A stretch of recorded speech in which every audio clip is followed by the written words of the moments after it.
Hello everybody. Welcome to Ashish Singh Lectures. I am Madiha Khan, your friend who is here to help you with your English language.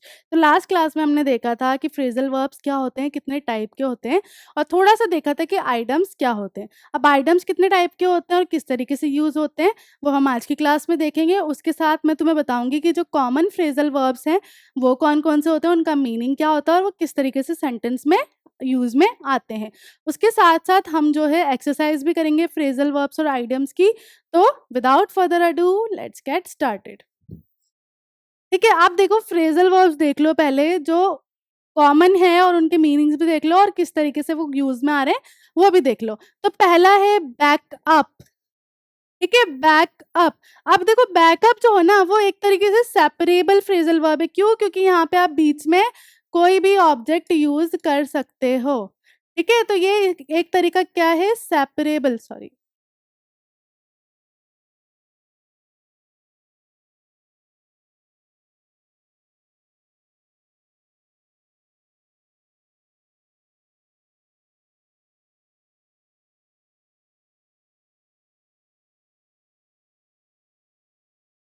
ठीक है? ये एक तरीके का क्या है सेपरेबल फ्रेज़ल वर्ब है क्योंकि आप इसको स्प्लिट कर सकते हो। ठीक है? अब इसमें देखो बैकअप का मतलब होता है किसी को सपोर्ट करना या डिफेंड करना। हम कहते हैं ना कि भाई बैकअप है ना?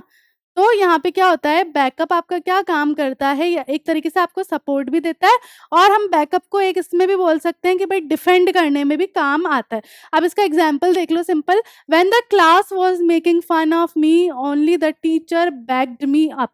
क्योंकि ये सेपरेबल है तो यहाँ देखो बीच में प्रोनाउन यूज कर लिया मैंने, है ना? तो यहाँ पे क्या बात है कि जब पूरी क्लास जो है मेरा मज़ाक उड़ा रही थी, उस वक़्त सिर्फ़ मेरी टीचर ने ही मुझे डिफेंड किया। समझ आ गया? एक बार देखो। देखो फिर नेक्स्ट करते हैं। ठीक है? तो ये कैसा है? सेपरेबल है। क्लियर? अब नेक्स्ट देखो, ब्रेक डाउन। ठीक है?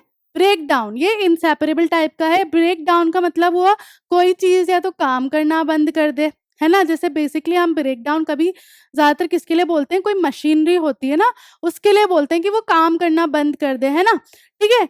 और जैसे कि the ice cream machine at McDonald's is always breaking down. अब इसमें जो है आपका सेंटेंस जो है वो टेंस के हिसाब से बनता है ना? तो ऐसा नहीं कि इसको ऐसे का ऐसा यूज़ करोगे, जो आपका सेंटेंस जिस टेंस में बन रहा है उस हिसाब से आप बात कर रहे हो।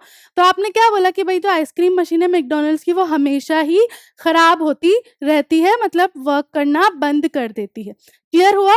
नेक्स्ट है कॉल अराउंड, ठीक है? कॉल अराउंड, कॉलर इन भी आपका इंसेपरेबल टाइप का होता है। कॉल अराउंड का मतलब है एक साथ काफ़ी सारे लोगों को कॉल, मतलब एक साथ काफ़ी सारे लोगों से कॉन्टैक्ट, है ना? जैसे Roy called around two find a near by mechanic. ठीक है? मतलब उसने क्या किया, काफ़ी सारी जगह पर कॉल किया ताकि उसे कोई अच्छा मैकेनिक मिल जाए, है ना? इस तरीके से। फिर एक काम डाउन, ठीक है? क्या है आपका next? Calm down. Calm down का मतलब होता है किसी को रिलैक्स करना, है ना? किसी को शांत करना। तो काम डाउन का मतलब क्या हुआ? रिलैक्स करना, शांत करना। जैसे I need a few minutes to calm down after that match. ठीक है? मुझे कुछ टाइम चाहिए, कुछ मिनट्स चाहिए कि मैं रिलैक्स हो सकूँ उस मैच के बाद। तो आपने इस तरीके से यूज़ किया क्या? Calm down. ठीक है? नेक्स्ट है कॉल ऑफ। कॉल ऑफ करना, किसी चीज़ को कैंसल करना कि भई ये चीज़ जो है कॉल ऑफ कर दी, मतलब बिल्कुल कैंसल कर दी। जैसे पार्टी हुई, कोई इवेंट हुआ उसे। तो यहाँ पे मैंने लिखा we called the party off, है ना? या फिर we called off the party. तो यहाँ पे देखो तुम्हारा है तो सेपरेबल, लेकिन देखो यहाँ तुमने मिडल में यूज़ किया, यहाँ तुमने बाद में यूज़ किया ऑब्जेक्ट, है ना? तो ये चीज़ इस तरीके से तुम्हें ध्यान रखनी है और दोनों चीज़ें ही एक्सेप्टेबल हैं। दोनों ही सही है, अगर ऐसे भी लिखोगे तो सही है, ऐसे भी लिखोगे तो करेक्ट है। क्लियर हुई इतनी चीज़? आ जाओ नेक्स्ट देखते हैं। फिर है तुम्हारे पास कम बिटवीन। ठीक है? क्या है तुम्हारे पास next? Come between. Come between का मतलब होता है कोई चीज़ खराब करना, डिस्टर्ब करना। है ना? डिस्टर्ब करना किसी चीज़ को, स्पेशली रिलेशनशिप, ठीक है? तो वो क्या होता है आपका कम बिटवीन। जैसे मैंने लिखा after more than 50 years of marriage nothing could come between them, ठीक है? मतलब क्या हुआ यहाँ पे कि भई 50 साल से ज़्यादा हो गए उनकी शादी को, लेकिन अभी भी कोई भी ऐसी चीज़ नहीं है जो उनके बीच में आ सके, मतलब उनका जो शादी का रिश्ता है, जो रिलेशनशिप है उसे खराब कर सके, डिस्टर्ब कर सके। तब हम यूज़ करते हैं कम बिटवीन, ठीक है? नेक्स्ट है कम डाउन ऑन। नेक्स्ट क्या है? कम डाउन ऑन, ठीक है? कम डाउन ऑन का मतलब है किसी पर एकदम अटैक करना या किसी को पनिश करना, सज़ा देना। ज़्यादातर हम अटैक करने में यूज़ लेते हैं कम डाउन ऑन, ठीक है? Ever since last months accident police have been coming down on drunk driving, ठीक है? Coming down on drunk driving, जैसे अभी जो है काफ़ी सारे जो है ऐसे एक्सीडेंट्स हो रहे हैं, तो पुलिस जो है काफ़ी ज़्यादा अटैक कर रही है, पनिश कर रही है कैसे लोगों को जो शराब पीकर ड्राइविंग करते हैं, ठीक है? तो कमिंग डाउन, ठीक है? Coming down on, come between. Next है डाइव इनटू, ठीक है? Dive into, occupy oneself in something to pour over quickly और रीच इनटू क्विकली, मतलब भई उसने ना मतलब क्या किया कि वो इतना ज़्यादा उसमें मगन हो गया। तो डाइव इनटू का मतलब क्या हो कि पूरा उसमें तल्लीन हो गया, मगन हो गया, इस तरीके से। जैसे सेंटेंस है मेरा, I will dive into that new TV show later tonight, मतलब कि भई जो है आज मैं वो जो टीवी शो है वो देखूँगा ही पूरा, है ना? और उसमें मतलब बहुत अच्छे से उसको देखना, है ना? तो इस तरीके से बात हो रही है जब आप एक्साइटेड हो। ड्रेस अप नाइस क्लोथ्स पहनना, है ना? Anna dressed up for the award ceremony, Anna क्यों तैयार हुई थी? अवार्ड सेरेमनी के लिए। एंड अप होता है आपको किसी चीज़ को खत्म नहीं करना, किसी चीज़ के कन्क्लूज़न पे पहुँचना कि हाँ भाई, इसका जो एंड रिज़ल्ट निकला वो ये है ना? तब जैसे after thinking for a day he ended up taking the job, ठीक है? पूरा दिन सोचने के बाद तो उसका कंक्लूजन क्या निकला कि उसने वो जॉब ले ली। He ended up taking the job, उसने वो जॉब फिर एंड में ले ली। तो इवेंचुअली क्या किया उसने वो जॉब, उसका रिजल्ट था कि उसने ले ली पूरा दिन सोचने के बाद। इस तरीके से जो है फ्रेजल वर्ब्स आपके यूज में आते हैं। अब है फॉल अपार्ट। फॉल अपार्ट कोई चीज बिल्कुल चूर-चूर हो जाना, टूटना, है ना? अब कोई चीज़ भी हो सकता है, लोग भी हो सकते हैं, यहाँ पर दोनों बातों में होता है। जैसे मैंने लिखा my new dress completely fail apart after just 2 washes, ठीक है? तो यहाँ पर क्या हुआ, मैंने बोला कि भई मेरी जो नई ड्रेस थी वो बिल्कुल मतलब ऐसे छितरे उड़ गए उसके 2 वॉश के बाद ही। और यहाँ पर दूसरा मीनिंग होता है सफर फ्रॉम मेंटल और इमोशनल डिस्ट्रेस, ये भी आपका मीनिंग है। ठीक है? ये वाला मीनिंग कब यूज़ करते हैं हम इंसानों के लिए, है ना? तब, ठीक है? फिर नेक्स्ट है गेट अहेड। गेट अहेड मतलब आप जब और सक्सेसफुल होते हो ना तब, या आपकी कोई प्रोग्रेस हो रही है तब, ठीक है? जैसे मैंने लिखा you will never get ahead at this company unless you follow the rules, ठीक है? तो यहाँ पे क्या मतलब हुआ कि भई जब तक तुम सक्सेसफुल नहीं हो सकते, जब तक तुम इस कंपनी के रूल्स फॉलो नहीं करो। वैसे ही है गेट अराउंड का हुआ मतलब दूसरी-दूसरी जगह, अलग-अलग जगह पर ट्रैवल करना, घूमना। जैसे मैंने लिखा it's impossible to get around this city without a car, ठीक है? मतलब इस सिटी में जो है घूमने के लिए, अलग-अलग जगहों पर जाने के लिए कार की नीड पड़ेगी ही, गाड़ी के बिना नहीं हो पाएगा। लेट गो ऑफ होता है किसी को छोड़ने से, कहते हैं let go of me. Suppose करो किसी ने मेरा हाथ पकड़ लिया, तो मैं उसको बोलूँगी just let go of me, है ना? तो मुझे जाने दो, मुझे छोड़ो, इस तरीके से। तो don't let go of the rope until I am safe. तो यहाँ पे मैंने क्या लिखा सेंटेंस कि भाई रोप छोड़ना मत जब तक मैं नीचे सेफली ना आ जाऊँ। तो इस तरीके से आप जो है फ्रेज़ल वर्ब्स यूज़ करते हो सेंटेंसेस में। अब वो इनसेपरेबल है, सेपरेबल वो हमें थोड़ा देखना पड़ता है, हमारे सेंस के अकॉर्डिंग काम होता है यहाँ पर। क्लियर?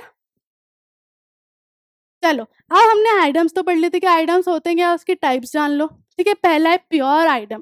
प्योर आइटम क्या होता है, आपका टिपिकल आइटम होता है जिसमें क्या है meaning of which can't be deduced by its individual components. When someone says spill the beans, they are asking someone to reveal a secret, not to pour out a can of beans. जैसे मैंने बोला ना तुम्हें कि भाई जो भी लिखा होगा उसका लिटरल मीनिंग पर नहीं जाते आइटम्स में। तो यहाँ लिखा है स्पिल द बीन्स। और स्पिल द बीन्स का मतलब ये नहीं है कि भाई बीन्स जो है तुम उसको फेंको, नहीं, स्पिल द बीन्स का मतलब हुआ कि भाई तुम्हारे मुंह से जो है बातें निकालो, बोलना शुरू करो, अपने मुँह से बोलना शुरू करो, जो सीक्रेट्स हैं वो निकालने शुरू करो। तो स्पिल द बीन का मतलब क्या हुआ कि भई जो सीक्रेट्स हैं वो निकालने शुरू कर। क्लियर हुआ? वैसे है बायनोमियल। बायनोमियल फ्रेज़ में क्या होता है, 2 वर्ड्स होंगे, है ना? एक प्रीपोज़िशन के साथ या एडवर्ब के साथ जुड़े हुए होंगे, है ना? और क्या होगा इसलिए क्या बायनोमियल का मतलब क्या हुआ 2। तो यहाँ याद रख लो 2 वर्ड्स जो जुड़े हुए हैं कंजंक्शन से या फिर प्रीपोज़िशन से, जैसे बाय एंड लार्ज, है ना? डूज़ एंड डोंट्स, इस तरीके से होते हैं ना, वो वाले। ठीक है? हार्ट टू हार्ट, ये वाले जो होते हैं आपके, ये कैसे होते हैं? तो देखो बाय एंड लार्ज का मतलब क्या हुआ, एवरीथिंग कंसीडर्ड, सब कुछ, है ना? डूज़ एंड डोंट्स कि भाई ये करना है, ये नहीं करना है, वैसे, ठीक है? और हार्ट टू हार्ट, एक कन्वर्सेशन 2 लोगों के बीच, हार्ट टू हार्ट कन्वर्सेशन, है ना? तो यहाँ पे क्या हुआ, 2 वर्ड्स जुड़े होंगे, बीच में या तो कोई प्रीपोज़िशन होगा या फिर कोई कंजंक्शन होगा, है ना? उससे जुड़े हुए होंगे और फिर कोई मीनिंग निकल कर आ रहा होगा जो कि लिटरल मीनिंग नहीं होता। क्लियर? इतनी बात समझ आ गई? ठीक है? ये होते हैं आपके बायनोमियल। फिर होते हैं पार्शियल आइटम्स। पार्शियल आइटम्स, ठीक है? पार्शियल आइटम क्या होते हैं आपके, item is one that's been shortened into one part with the second part generally being understood by fluent speakers. People often use the partial item when in Rome with the understanding that the other person knows the second part. Do as the Romans do. मतलब यहाँ पर होता है ना कि हम एक part बोलते हैं और फिर दूसरा दूसरा पार्ट बोलता है ना? मतलब अगर आप एक पार्ट बोल रहे हो तो दूसरा आइटम जो है दूसरे को ऑलरेडी पता होगा। इस तरीके से जब आप यूज़ कर रहे हो आइटम्स, तो वो होते हैं आपके पार्शियल, मतलब आपको सिर्फ़ एक हिस्सा पता है। पार्शियल होना क्या होता है? एक तरफ ज़्यादा दबाव मतलब एक तरफ ज़्यादा होना, है ना? तो पार्शियल क्या हुआ यहाँ पर कि भाई आपको एक आइटम पता है, आपने एक आइटम बोला, दूसरे को ऑलरेडी पता है ना? जैसे बोलते हैं ना, अगर मैंने बोला जब जागो, तो अगला बोल देगा इत्ते में तब सवेरा। तो यहाँ पे क्या हुआ, जब जागो की तरफ मैं पार्शियल हो गई और अगले ने मुझे बता दिया तब सवेरा। तो ये जो 2 आइडियम्स थे जिसमें से एक मैंने बोला वो हो गया पार्शियल आइडियम। ये जो आइडियम पूरा मिलके बना बेसिकली ये होता है आपका पार्शियल आइडियम, जिसमें से एक हिस्सा आपको आप बोलते हो, दूसरा अगले को ऑलरेडी पता होता है। क्लियर हुई? ये होता है आपके पार्शियल आइडियम। लास्ट है प्रीपोजिशनल आइडियम। प्रीपोजिशनल आइडियम्स क्या होते हैं? This idiom is a phrase that combines a verb and a preposition to create a verb with a distinct meaning. जैसे मैंने लिखा agree on, ठीक है? agree on क्या है? एक preposition item है जिसमें verb भी आ रहा है agree और preposition आ रहा है on, ठीक है?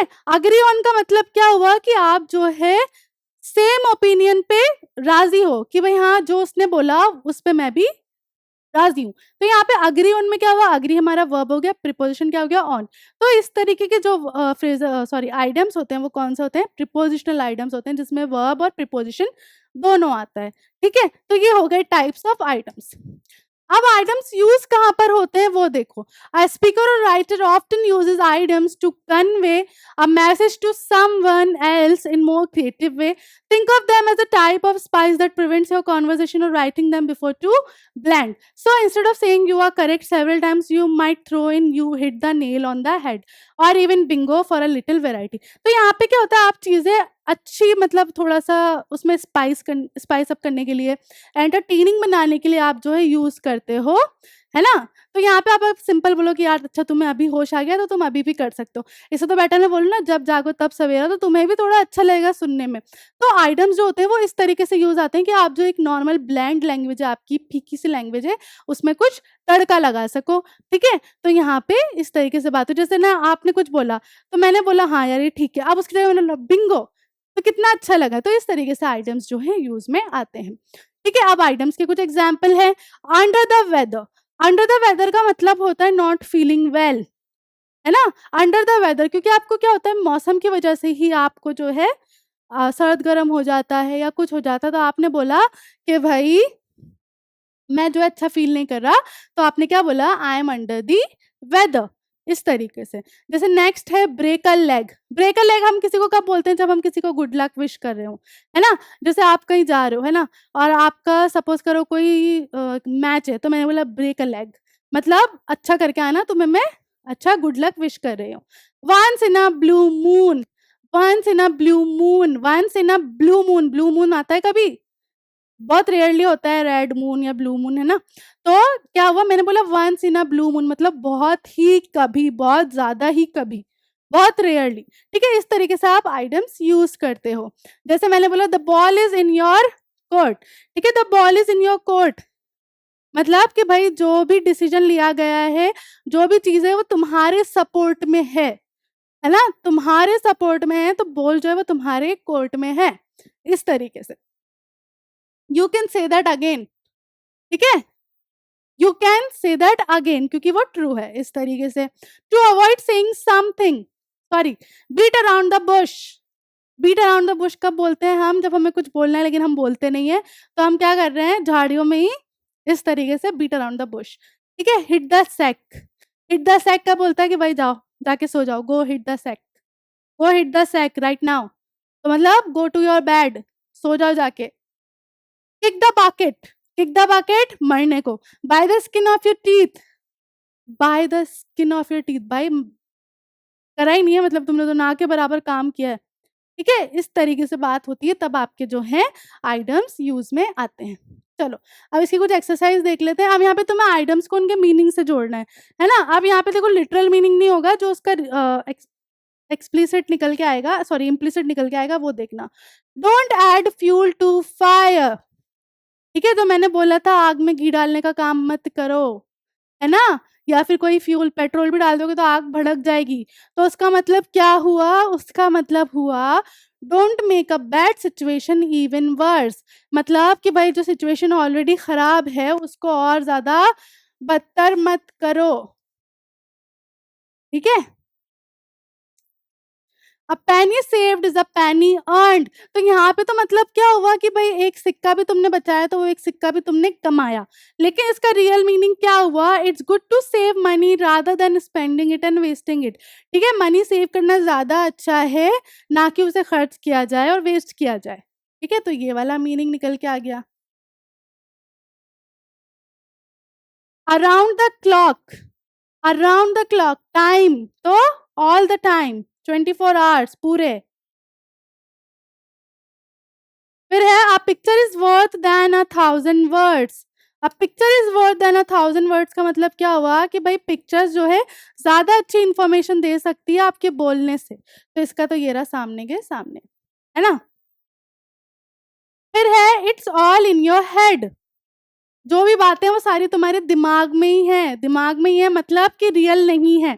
मतलब something is imagine not real, तुमने इमेजिन कर ली है, ऐसा कुछ रियलिटी में नहीं है। और लास्ट क्या absence make the heart grow fonder, being away from someone you love makes you love even stronger. बस सिंपल इस तरीके से तुम्हें मार्क करने हैं उनके मीनिंग से, ठीक है? तो देखो यहाँ पे किसी का भी कोई लिटरल मीनिंग नहीं था। क्लियर हो गया? नेक्स्ट एक्सरसाइज देखो।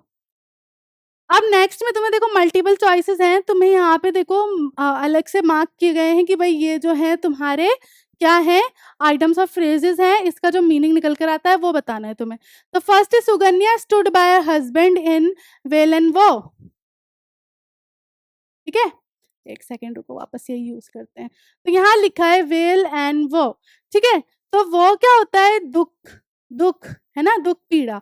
और वेल अच्छा, तो इसका मतलब क्या हुआ? इन प्रॉस्पेरिटी एंड एडवर्सिटी दोनों में उसने मतलब कहते हैं ना वो कस्में खाई कि वो अपने हस्बैंड के साथ जो है अच्छे में और बुरे में दोनों में रहेगी।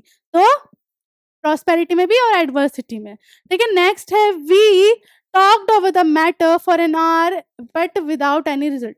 टॉक्ड ओवर, टॉक्ड ओवर होता है किसी चीज को डिस्कस करना, तो we discuss the matter for an hour but without any result, but कोई उसका कुछ भी रिजल्ट नहीं निकला, तो यहाँ क्या आएगा? Talked over. He was murdered in cold blood. Cold blood चीजें ऐसी होती हैं जिनको कोई फीलिंग नहीं होती, है ना? ऐसा कोई इंसान जो कोल्ड ब्लडेड है मतलब उसको कोई भी इमोशनल फीलिंग नहीं होती। तो यहाँ पे सीधा सीधा मीनिंग क्या आ जाएगा कोल्ड ब्लड का? अनफीलिंगली, क्योंकि उसे कुछ फील ही नहीं हुआ। फिर नेक्स्ट है the inspector was caught red handed. अब रेड हैंडेड का मतलब ये नहीं कि उसके हाथ लाल थे, नहीं, रेड हैंडेड का मतलब उसे कुछ क्राइम करते हुए पकड़ा गया। तो caught in the act of committing the crime, crime करते हुए पकड़ा गया, ठीक है? I have a bone to pick with you in this matter. Bone to pick, bone to pick बोलते हैं भाई जब आप गुस्सा हो, है ना? तो एंग्री, इस तरीके से आप जो है करते हो आइटम्स ऑफ फ्रेजेस के मीनिंग निकालते हो। अब लास्ट है, इसको तुम्हें कंप्लीट करना है ना?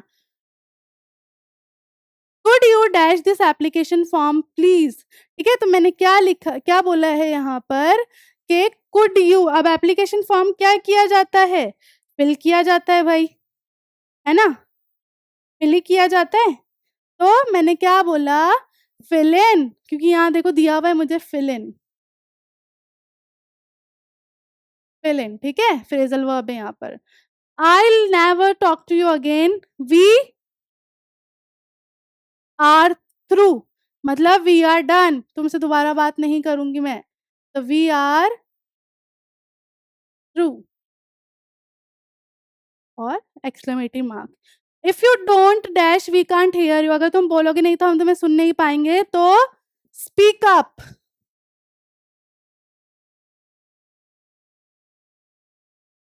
आई am tired because I dash too late last night. ठीक है, स्टे आउट, अब स्टे आउट का क्या आ जाएगा, past form, state out.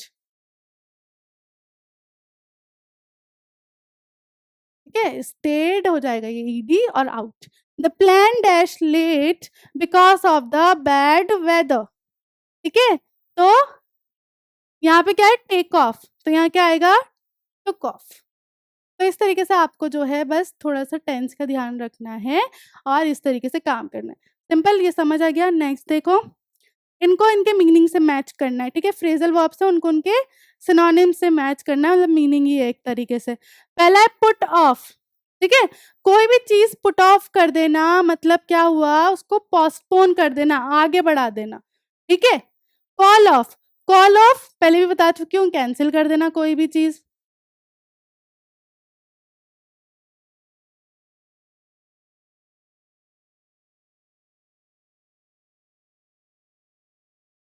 Lookup, lookup किसी भी चीज को चेक करना है ना, कोई जगह है उस पर चेक करना। गो ऑफ, गो ऑफ हो गया कोई चीज भाई फट गई, एक्सप्लोड हो गई, है ना। कैरी ऑन, कैरी ऑन करना, कंटिन्यू रखना, अपनी कोई भी बात है या कुछ भी है उसे कंटिन्यू रखना, कैरी ऑन। और टर्न ऑफ, टर्न ऑफ तो पता ही है सबको, टर्न ऑफ कोई चीज बंद हो जाना, स्विच ऑफ हो जाना। तो इस तरीके से उनके सिनोनिम से अपने फ्रेजल वर्ब्स को मैच करना है। ठीक है, तो इस तरीके से करोगे, क्लियर है, समझ आ गया। इसी के साथ ये जो क्लास है हमारी यहाँ फिनिश होती है, और अब अच्छे से अपनी तैयारी करो, एग्जाम्स पे फोकस करो, फिर मिलते हैं। तब तक के लिए this is Madiha Khan signing off right now. Bye bye, have a nice day.